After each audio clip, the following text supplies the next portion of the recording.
Je fais cet audio pour témoigner. J'ai lu l'article de Blast qui attaque Florence Bergeau-Blacker. Et j'avoue que je me suis bien marré. Alors je vais essayer d'expliquer pourquoi. Alors d'abord, ils utilisent une escroquerie que j'ai répertoriée, mais je ne me rappelle plus quel nom je lui ai donné. C'est en gros l'escroquerie du constat. On dit ce que dit l'ennemi. Et puis, donc vous attendez, d'abord on dit ce que dit l'adversaire. Et puis ensuite, vous attendez un paragraphe qui critique ce que dit l'adversaire. Et ça s'arrête. Voilà. Vous le qualifiez. Voilà. Vous dites ce que dit l'adversaire, vous dites ce sont des propos d'extrême droite. C'est ce que fait Plenel tout le temps, c'est ce que fait le système, enfin la mouvance islamo-gauchiste, fortement représentée par Plenel, LFI et Ouria Boutelja. Ouria Boutelja étant la seule qui ne triche pas, qui dit les choses franchement. Elle dit je suis Mohamed Merah, je soutiens Al-Qaïda, je soutiens, bref. Mais elle est évidemment, bon, LFI et Plenel, ils essayent de rajouter des couches de chantilly. Bon, peu importe, c'est pas le sujet, c'est ce que vient de faire Blast.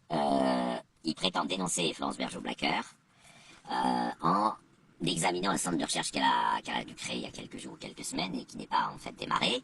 Elle a déposé les statuts, enfin le truc habituel quoi. Et ils disent elle n'a pas encore d'abonnés. Non, effectivement, si elle en avait là, il y aurait lieu de s'inquiéter puisque faut du temps, surtout dans le bruit thermodynamique qu'il y a de nos jours. Quand tu commences à avoir 1000, 2000 abonnés, ça prend des mois, des années.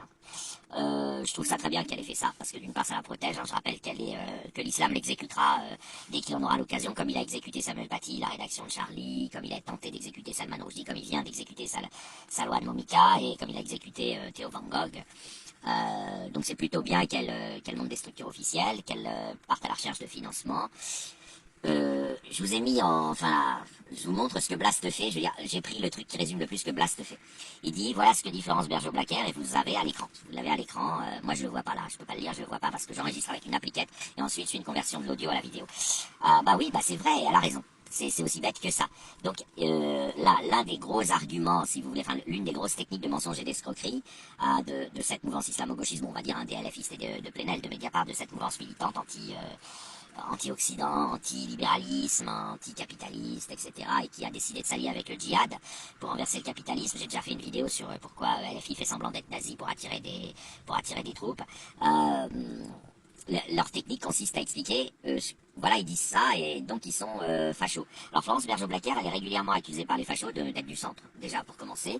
Ensuite, le livre qu'elle a écrit n'a rien d'un livre qui pourrait être écrit par l'extrême droite. C'est pas le genre de l'extrême droite d'avoir ce type de pensée. Oui, elle est plutôt printemps républicain, on va dire, dans le style de, si on devait la positionner aujourd'hui, mais elle est surtout indépendante d'esprit puisque elle fait de la recherche, elle est payée pour ça. Elle a utilisé sa liberté de chercheuse pour essayer de comprendre de quelle manière l'islam s'impose en Occident, comment il fait pour écraser l'Occident, puisque pour le Sud, c'est connu. Il a colonisé, aujourd'hui, officiellement, hein, on décompte 2000 personnes qui vivent sous esclavage islamique, donc bien évidemment que les historiens n'ont pas réellement besoin d'avoir des bacs plus 50 pour étudier comment l'islam a colonisé tout de suite, ravagé tout de suite de la planète. Et aujourd'hui, l'islam, nul n'est prophète en son pays. Donc vous avez le Maroc et l'Arabie Saoudite, les EAU qui se désislamisent de manière douce, hein, enfin de manière progressive. L'Algérie qui se réislamise et qui se... Enfin bref, l'Algérie c'est un truc un peu spécial. Les talibans qui ont réussi à vaincre les Américains et les Russes, hein, donc c'est pas rien. Enfin même une coalition internationale pour ce qui concerne les talibans, afin de reconstruire leur marché aux fillettes et leur esclavage des femmes. Donc vous avez une très grande puissance de l'entité islamique et Florence Bergeau-Blacker analyse comment cette puissance, quoi qu'on en pense, hein, je veux dire, Blast il est du côté des musulmans, donc il trouve ça très bien que l'islam conquiert l'Occident parce qu'il voit dans l'islam un moyen de lutter contre le libéralisme. Mais bon, Florence Bergeau-Blacker, évidemment, on devine qu'elle est contre, qu'elle préfère la liberté d'expression, la démocratie à des sociétés chariatisées, même partiellement, mais que Blast soit comment dire, pour et que FBB soit contre. Ce qui est bien, c'est que Blast a compris ce que dit FBB, il le résume en un paragraphe en pensant la critiquer, il ne fait qu'exprimer ce que lui, sa sensation par rapport à l'affirmation. Il dit, moi, je veux pas qu'on croie le paragraphe que j'ai mis là en écran. Oui, alors bon, maintenant, on va rétablir un peu, j'essaie de faire une vidéo pas trop longue, je vais rétablir un petit peu le contexte, parce que, comme des années 70 aux années 2000, les recrutements à l'université dans les non-sciences, parfois il y en a qui appellent ça les sciences molles, c'est-à-dire tout en dehors de la physique et des maths, hein, et puis des trucs très proches. Bon, il y a les sciences expérimentales qui ne sont pas spécialement des non-sciences, la médecine, la biologie, mais après ça dépend des échantillons qu'ils étudient. Quand on veut être une science expérimentale, il faut faire des expériences comme son nom l'indique et pas envoyer 4 étudiants de Censier interroger 45 personnes comme fonctionnent actuellement les sciences molles. Donc peu importe que vous l'appeliez sciences molles ou non sciences ou sciences humaines, ça a recruté à fond à l'époque, entre 70 et 2000, il y a une grosse tradition ultra-gauchiste. Moi, je suis pas contre la gauche, hein, je suis pas politique, mais en tout cas extrêmement militante et idéologique, qui mélangeait son boulot. Voilà, il n'y a aucune objectivité. On est un peu sur un truc assez similaire au corps, à la corporation des juges, dont le syndicat de la magistrature montre qu'ils ont des positions idéologiques très fortes, très anticapitalistes, très antilibérales, mais ils ont construit tout un tas de couches idéologiques. Et ce qu'on pourrait le plus leur reprocher, c'est d'avancer avec un déguisement. On publie des articles dans des revues à nous que l'on qualifiera d'académiques ou d'universitaires, alors qu'il s'agit tout simplement de militance politique occupant une partie des universités du CNRS. Bon, c'est de bonne guerre, tous les spécialistes le savent. On leur demande juste, quand ils font leur propagande politique, on leur demande juste de bien parler et d'avoir un style un peu ennuyeux, ce qu'ils ne manquent pas de faire. Alors leur grand truc, c'est de dire que Florence Bergeau-Blacker n'a pas produit un théorème de maths quand elle dit ce qu'elle dit. Donc on va tout de suite rassurer tout le monde. Elle n'en avait pas l'intention. Voilà. Elle a des postulats qui sont parfaitement identifiables, ce qui est largement suffisant pour écrire un livre. Donc je parle de son livre Frédéric Ménero, ce qui est largement suffisant pour être d'accord ou pas d'accord et tirer tout. C'est pour ça qu'il s'est vendu, je pense, mais c'est pour ça aussi qu'il est très sérieux, c'est que vous pouvez totalement vous positionner, contrairement aux articles qui contiennent rien, qui sont vides, des faux islamologues, des faux chercheurs en sciences humaines du CNRS et de la fac. Quand vous lisez Florence Bergeau-Blacker ou quand vous lisez un article correct, vous pouvez ne pas être d'accord, c'est ce qu'on appelle le critère de Popper. Aujourd'hui, évidemment, ce que ne peut pas faire l'islamo-gauchisme et le gauchisme militant, encore une fois que je critique pas, c'est pas mon but, mais qui est militant et qui essaye de se déguiser en science, c'est qu'il répond pas aux critères de Popper. Il est pas falsifiable et donc il dit rien. Voilà, point barre. Florence Bergeau-Blacker, c'est falsifiable. C'est clair, net et falsifiable. Maintenant, on peut dire que c'est faux, on peut aller contre ce qu'elle dit, mais c'est Popperien. Voilà. Maintenant, dire que c'est scientifique, moi, j'irai pas jusque là et je pense qu'elle le revendique pas. Après, vous avez la com, hein, voilà, vous avez des mots qui sont prononcés dans le contexte de la promotion d'un bouquin, parce que vendre un bouquin, c'est pas facile aujourd'hui, donc vous êtes obligé, voilà, c'est comme quand vous vendez un shampoing, vous dites tous ses avantages, vous cachez ses inconvénients, c'est normal, c'est banal, ça arrive à tous les livres et pas du tout seulement en Florence. Bon, par contre, il y a un point qui est caché par Blast et qui est hélas pas présenté dans les médias. L'islam est un crime contre l'humanité et, selon toute vraisemblance, une maladie psychiatrique grave. Le premier point, il est connu de toutes les agences gouvernementales. Voilà, point. Il n'y a absolument pas de divergence. Il n'y a pas quelqu'un qui va vous dire, sans le nez qui pousse et sans rougir, que l'islam n'est pas un crime contre l'humanité.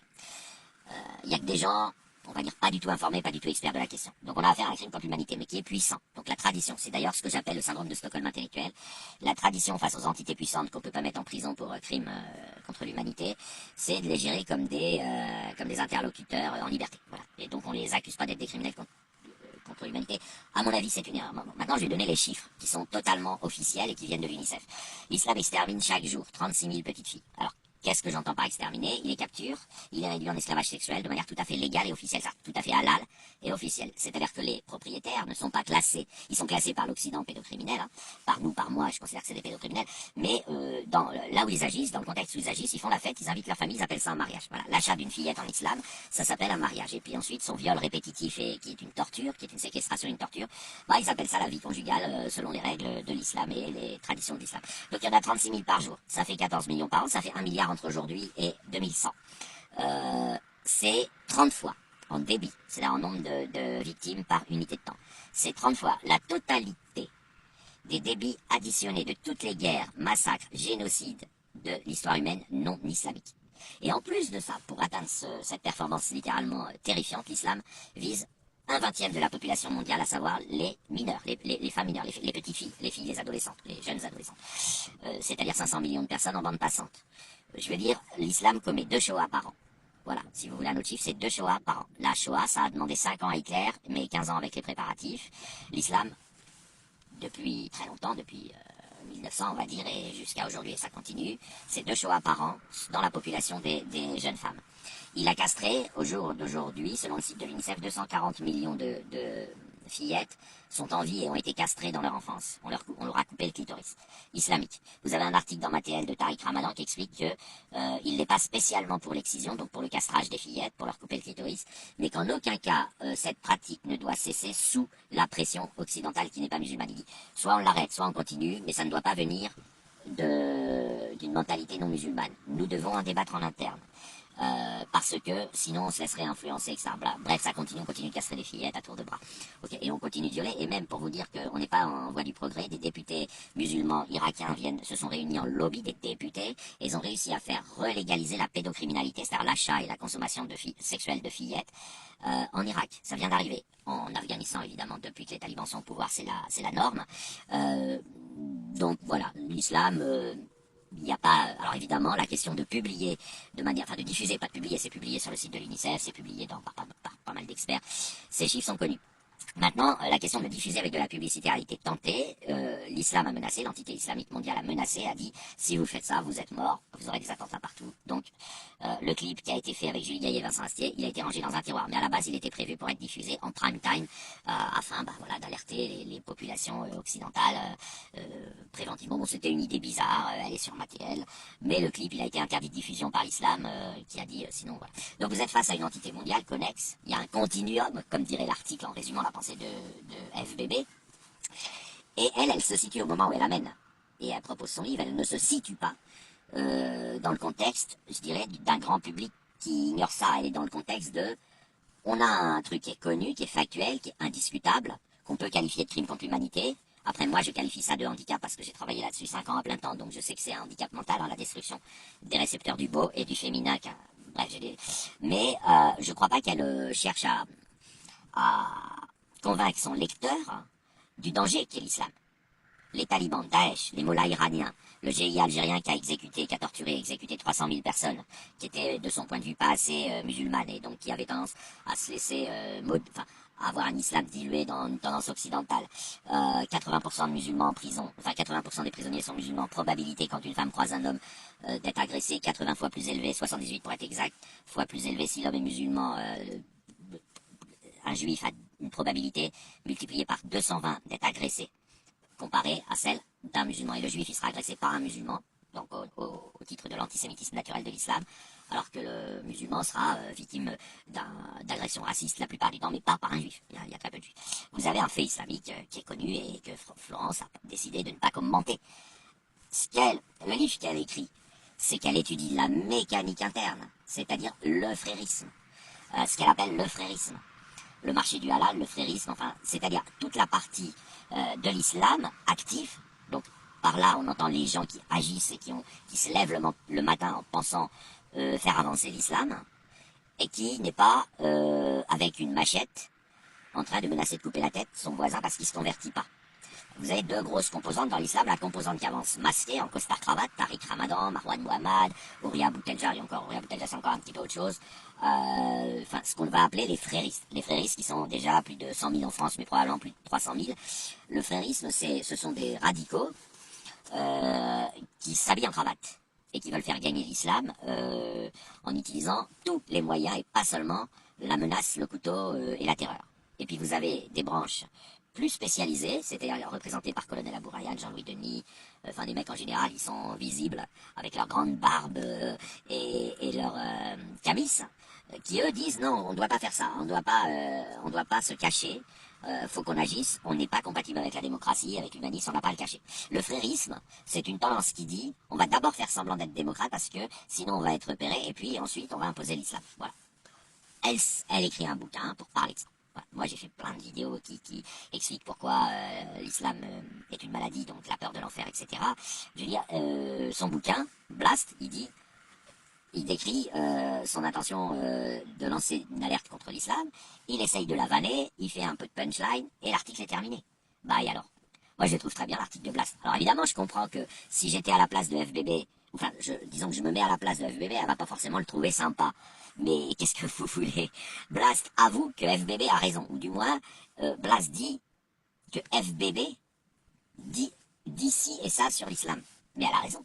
Et c'est tout. Et elle est même très en dessous de la réalité. Et si vous voulez trouver des gens tout à fait sérieux, professionnels, qui disent la même chose que FUB et qui ne sont pas politisés, vous avez Alexandre Delval, vous avez Majidou Kacha, vous avez Jacques Le Fou, vous avez... Alors Jacques Le Fou, c'est un influenceur qui... enfin bref, je vous laisse le découvrir, vous tapez Jacques Le Fou, vous trouverez vite. Enfin, vous avez toute une sphère de gens qui sont lanceurs d'alerte sur l'islam, Cassius Lady, etc. Vous pouvez toujours les appeler des fachos, hein. Ça mange pas de pain, on sait très bien que c'est synonyme de fils de pute, on sait très bien que c'est devenu une insulte. Mais, je veux dire, Florence, ce qu'elle fait, bah, c'est qu'elle apporte un supplément de connaissances, de capacité de tourner ses descriptifs avec tout son travail au CNRS, si vous voulez. C'est une autre manière d'écrire, mais je veux dire, l'article de Blast, qui prétend dénoncer quelque chose, il ne fait que rapporter que Florence Bergeau-Blacker appartient à un mouvement qui alerte sur l'islam. Et moi, je suis dans son camp, les gens qui étaient sur l'islam, et je suis neutre à la base. Je suis apolitique et je le suis toujours. Je ne crois pas du tout aux solutions proposées par qui que ce soit, ni par Zemmour, ni par Le Pen, ni par Macron, ni par personne. Je ne crois pas qu'on va gagner, je ne crois pas qu'il y ait de solution. Bon, mais, comment dire, je pense que cet influenceur, je sais pas ce que c'est, là, ça doit être un média de LFI ou un truc comme ça, enfin c'est un média islamo-gauchiste, vous pensez que ça va marcher pendant combien de temps de dire « Ah, cette personne critique l'islam, je la dénonce ». Enfin, vous pensez que ça va marcher pendant combien de temps? Les gens, en France, partout dans le monde d'ailleurs, enfin il y a des endroits probablement un peu épargnés, mais je suis même pas certain, ils côtoient, ils voient tous les jours. Ils voient tous les jours le problème, enfin le problème, ou en tout cas la situation. Ils voient bien, ils le vivent dans les collèges, dans les lycées. Alors ce qu'ils n'ont pas, c'est une théorie qui va essayer d'expliquer pourquoi vous avez ce handicap mental d'absence de récepteur du féminin, d'incapacité d'apostasier et de peur de l'enfer, parce qu'ils n'ont pas les mécanismes. Mais de toute façon, l'objectif de Florence Bergeau-Blacker, c'est d'expliquer, c'est de faire un résumé militaire. C'est de faire un bilan militaire sur les capacités de l'ennemi à travers les frères musulmans à avancer. Vous pouvez dire que c'est pas un ennemi, on n'en a rien à foutre. Ceux qui le considèrent comme un ennemi sont renseignés sur comment il avance. Et ceux qui le considèrent, qui trouvent très bien que les frères musulmans avancent et que l'islam conquiert l'Occident, ne seront pas trompés par le livre de FBB. Ils sont peut-être pas contents que le public soit au courant, mais ils sont pas spécialement trompés. On est pour ou contre l'islam. Enfin, je veux dire, maintenant, l'objectif islamo-gauchiste aujourd'hui, je rappelle ce que c'est que l'islamo-gauchiste, c'est l'alliance avec le djihad pour renverser le capitalisme. Donc l'alliance avec l'islam, un djihad et l'islam, c'est à peu près pareil, pour renverser le capitalisme. Après, vous avez des dégradés divers, mais après, on est dans la logistique. Vous avez pris avec vous les mouvements LGBTistes et les mouvements féministes qui sont en train de s'apercevoir du problème. Moi, j'ai enregistré de plus en plus, puisque j'observe Internet H24, enfin pas H24, H10, on va dire. Je dors et voilà, je fais des synthèses. Mais le dernier space de Siam Asbag a été aux 3/4 du temps consacré à dénoncer les musulmans sans le dire. Elle disait que les mecs avaient un problème, que les musulmans hommes avaient un problème parce qu'elles ont... Et oui, parce que si vous voulez, quand on est dans la politique comme ça, militant, on se croise, on se donne des rendez-vous, etc. Mais en même temps, le LFisme, et là on peut pas leur reprocher, enfin je veux dire, on peut pas leur nier, on peut pas leur dénier, c'est aussi l'émancipation de la femme, c'est aussi le soutien aux LGBT. Et donc ces personnes militantes qui provenaient de l'islam que vous avez convaincues, je dirais, d'être tolérantes envers les homosexuels, etc. Elles sont restées aussi en contact avec leur contexte. Je rappelle que l'homosexualité est condamnée à mort. On jette la personne du haut d'une tour en islam. C'est pas voilà, puis c'est indiscutable. C'est dans les textes, c'est dans la charia. Donc vous avez des personnes qui dans ces mouvances-là, sont en train de s'apercevoir que vous pouvez insulter toute la journée les gens qui dénoncent l'islam, vous pouvez insulter toute la journée les islamophobes en les requalifiant de fascistes ou de racistes, selon, vous avez le choix des insultes, ça dépend quel jour de la semaine on est. C'est vous-même, c'est les anciens fondements de la gauche qui sont en train d'être mis à l'épreuve de leur alliance. Alors, ce qu'on observe essentiellement, c'est une séquestration. C'est-à-dire qu'il y a de plus en plus de musulmans qui sont dans les rouages de LFI et qui sont en train tout simplement de faire taire les autres. Mais les autres, ils sont pas contents, ils se taisent, mais ils sont pas contents. Voilà, ils ont compris, ils sont en train de comprendre, ils ont mis du temps, ils auraient dû comprendre avant, mais ils ont compris que l'islam est dogmatiquement nazi, dogmatiquement homophobe et dogmatiquement anti-femme. Vous pouvez pas changer les écrits islamiques. Après, vous pouvez changer les musulmans leur demandant de désobéir aux écrits islamiques. Mais ils risquent l'enfer. Donc c'est pas... Voilà, l'islam c'est le seul mouvement, c'est la seule mafia mondiale qui a réussi à maintenir le chantage à brûler vif éternellement après le passage sur Terre, présent dans les neurones des adeptes de la secte. C'est-à-dire que contrairement aux chrétiens qui ne parlent jamais d'enfer, le musulman il parle 2/3 du temps d'enfer. De jugement dernier d'enfer. Il a que ça dans sa vie, je veux pas aller en enfer, ok. Après vous avez évidemment la loyauté identitaire, mais j'en parle pas parce qu'il y en a d'autres qui en parlent et puis c'est une évidence. Mais pour éloigner un musulman du texte islamique, il faut vous rappeler que vous lui demandez d'apostasier. Ça va pas plus loin que ça. C'est pas très compliqué. Bref, pour moi, si FBB, d'ailleurs, elle a rien dit, hein, elle a juste dit qu'il y avait des fautes d'orthographe, mais Si FBB n'a pas réagi, c'est parce qu'elle considère que, en dehors du côté irrespectueux, des 3-4 punchlines un peu insultantes, ce que Blast raconte, mais lui rend service. Enfin, c'est pas choquant de dire qu'on est contre l'islam et de dire que c'est un dangereux phénomène. Vous avez actuellement un quart de l'humanité qui est colonisée par ce monstre et qui est réduit en esclavage par ce monstre. Vous savez, c'est des témoins, eux. Hein. Alors ouais, ils disent qu'ils soutiennent l'islam quand vous leur tendez une caméra, mais je veux dire, si vous tendez une caméra à un Nord-Coréen, il vous dira qu'il adore vivre en Corée du Nord, que son pays est génial et que le guide suprême, le maître, le suprême dictateur est irréprochable. Voilà, donc bah moi j'ai envie de dire, c'est bien, vous avez fait un compliment à FBB, on aurait pu espérer lire des arguments critiques, il n'y en a pas. Vous dites qu'elle n'a pas démontré un théorème de maths, elle prétendait pas le faire, et puis voilà.